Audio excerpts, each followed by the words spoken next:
I've got over 1 year of my life playing Black Ops 2 multiplayer, and with it being ported into the PS5, I had to update my list once and for all, ranking every single base map in BO2 multiplayer. And no, Nuketown is not a base map since it is considered a DLC, and it wouldn't even rank in the top 3 of this list. My name is Zach, let's get right into this. And to no one's surprise, unless you've never played the game before, we have the map Aftermath at number 13. Outside of looking at what a zombie apocalypse would look like after 2 months, this map had little to no aesthetic for me personally. That's right, this is my list, so tough tits, bud. Only good game mode for this map is search and destroy, but the rest of it was an absolute dumpster fire, and even prisoners find their food more appealing than this excuse that Treyarch calls a multiplayer map. This may get some hate, but coming in at the number 12 spot, we have Drone, and I mean this 100% honestly and definitely not hyperbole. If you weren't playing that one custom game where there was a sniper in the back of the map and the other players had to do this certain path to not get shot across the map, then you were probably having a really bad day and your mom had to ground you to get you to stop crying. Or maybe that was just me in grade school. This was one of the first maps that I decided that I would back out every single time it was selected. It was like the developers had a fetish for it. Coming in at the number 11 spot, we have Turbine. Hot take here, but this is my favorite trick-shotting map of all time. So many different options, like jumping off the main silo fart looking thing. You have multiple areas where you can go for a sick tomahawk shot, the area where there's a little opening in that side room facing the built-in sentry gun, and so much more. One of the better domination maps in my mind, but the map is just way too big even for 2012 standards. I think I can recall my parents filing their taxes while I was running from one side of the map to the other. Hard pass on this one, Chief. All right, guys, before we get any further into the video, let's talk about the sponsor of today's video, G Fuel. You ever just order a freaking energy drink and they're just absolutely dog water? It says I'm up about 20 hours a day. I needed a good pick-me-up, and now we have G Fuel. I decided to go with the Tetris Blast. I'm going to give you guys a live sample here. All you need is a glass of water, anywhere between 12 to 16 fluid ounces. As you can see, I haven't even opened the container yet. Oh, got a very unique scooper here. Make sure you give it a nice firm shake so you get all that goodness all up and around this water. Don't bartenders always have to do this smiling? I don't see how you smile when shaking something. All right, bottoms up.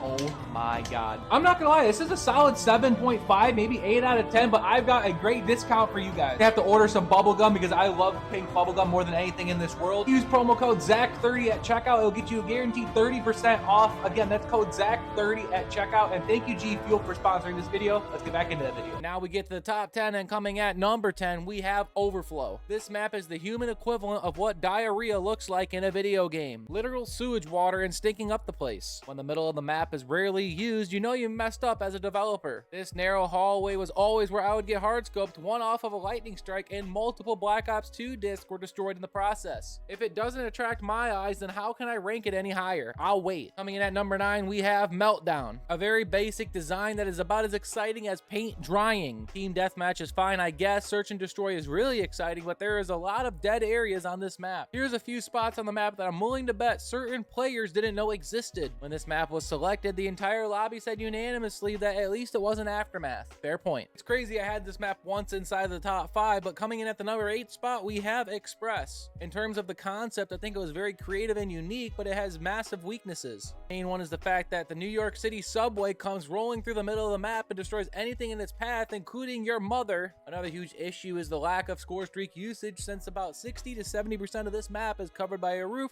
so plan your streaks accordingly. And the final issue I see is to do with certain game modes playing like dog water. Hardpoint and Demolition to say a few, but shout out to Capture the Flag. Slowly rising up my personal list, but still isn't that great. At the number 7 spot, we have Cargo. My reasoning for having it much lower in the past is because of all the dead spots on the map where there is no action. If the map isn't in the middle or on this specific side over here with the little railing, the map was as dry as sand. But as I'm aging like fine wine, if the bottle was dropped on concrete, I've come to terms that I was a little bit wrong on this map. Domination is still a complete disaster, since B flag can be shot in all directions from elevated location, but the vibes are always high on Team Deathmatch and Search and Destroy, so shout out to Cargo. At the number 6 spot, we have the map Carrier, known for probably the most enjoyable trick-shotting map in Black Ops 2 history. I can vividly remember Rain's 1440 on this map alongside other trick shots off the plane, cross-map, tomahawks, ladder stalls, you name it. However, for game modes like Team Deathmatch and Domination, this absolutely massive map can have moments of extreme boredom, since you might as well be running a marathon instead of trying to eliminate the other team. team. Just inside the top 5 at number 5, we have the map Plaza. I can't recall if this was the map that would always crash back in the day, but this map is disgustingly underrated. Just the scenery and map design alone is just about as flawless a map can get for 2012 standards. Anything that is based in nighttime alone earns my vote, but the biggest reason this map falls a little bit is the fact that you can camp at the top of the sniping areas the entire game. All you would need is an LMG, assault shield, trophy systems, and shock charges. If this video hits 25 likes, I'll make a video of displaying the setup. And at the number 4 spot, we have Slums. For Team Deathmatch, it's one of the better casual maps out there since there are many places to take cover after multiple gunfights. For game modes such as Domination, however, it takes a little bit of a hit since this map relies heavily on controlling the middle of the map. One of my favorite maps to play hardpoint on since it really focuses on true teamwork and great callouts and rotating. This map deserves more respect, to be honest with you. Coming in at the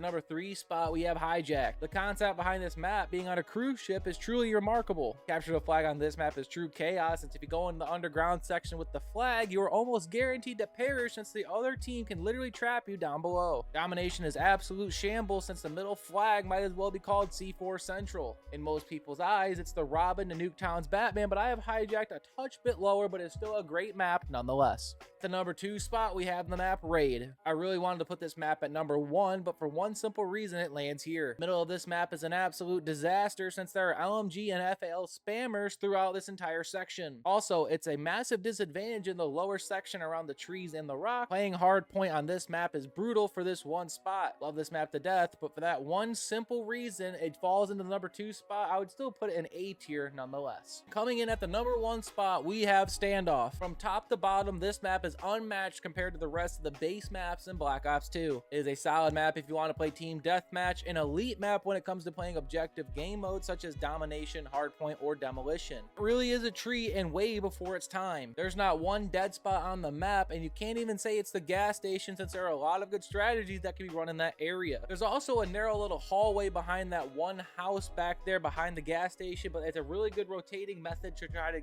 get to the next hardpoint, or it's just a good path for capture the flag. I was flipping back and forth between Standoff and Raid, but let me know your thoughts down below in the comments. I absolutely forgot to put Yemen on this list, and just putting a cliff note in it is lazy on my part. The reason that I have Yemen so low has a lot to do with the dead zones on the map. For Team Deathmatch especially, you can go up to 45 seconds without running into a single enemy and would look to play something on a Nintendo Switch or watch one of my garbage videos to pass the time. It is underrated for its trick shotting spots, but overall it falls just outside the top 10 at the number 11 spot. Sorry for forgetting this map to all the Yemen Glazers out there. If you disagree with anything, please feel free to let me know what your thoughts are. I read every single comment, and yes, we are on the road to 2,000 subscribers. I am a little bit sick. This was supposed to come out a couple days ago, but my apologies on that as I'm still trying to get back to 100%. But other than that, I appreciate y'all watching.